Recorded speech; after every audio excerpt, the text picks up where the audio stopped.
சித்திரம்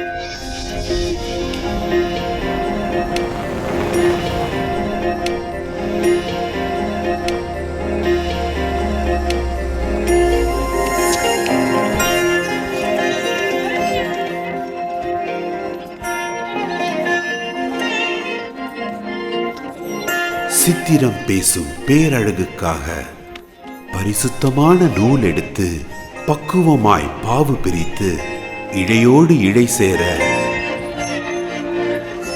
தரியில் உருவாகும் தெய்வீகம் நுட்பமாய் நுணுக்கமாய் ஊடோடு பாவினையும் பெண்ணோடு பட்டினையும் மங்களமும் சுபிக்ஷமும் கைகூடும் கைராசியோடு பாரம்பரியமும் செழித்தோங்கும்.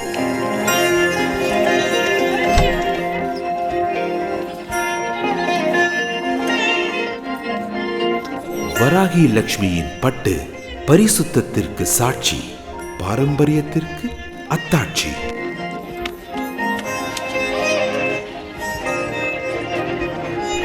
காஞ்சிபுரத்தின் மகிழ்ச்சியின் அடையாளமாய் வராகி லட்சுமி சில்க்ஸ், 103 காந்தி ரோட், காஞ்சிபுரம்.